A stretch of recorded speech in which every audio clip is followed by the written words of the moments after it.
The 20th century saw a proliferation of professions from the original three. First, theology. Second, medicine. And third, the law.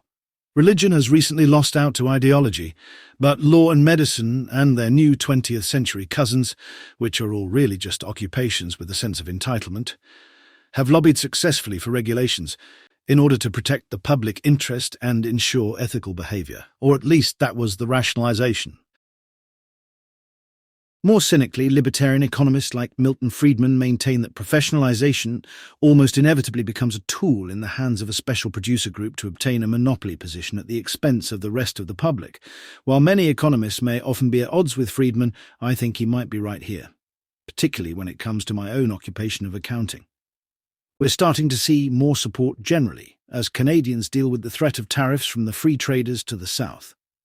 In an opinion piece written on December 19, 2024, Canada's Globe and Mail wrote the following.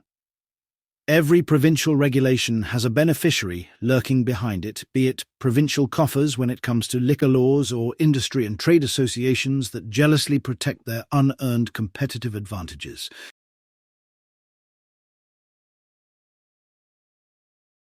More than 99% of CPA firms in 2020 were very small, averaging less than $300,000 in revenue. The remaining 100 or so billed over $14 billion. It's like they exist in a different universe. Understandably, the largest firms exert more influence. However, they serve different markets and have much different business models. Most tax practitioners use simple cash basis accounting and adjust to accrual in accordance with Canada's Income Tax Act.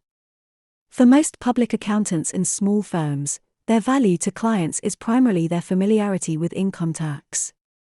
While tax work is increasing in importance, audit and assurance work is declining steadily. Taxation is incredibly complex and requires a great deal of judgment. By itself, it requires considerable skills. Yet somehow our regulatory bodies and our universities focus a great deal more on assurance standards and management. Our largest firms offer services in audit, taxation, and management consulting. There is a fiction put forward by our largest firms, and enforced by our regulatory bodies, that new practitioners require expertise in all three areas.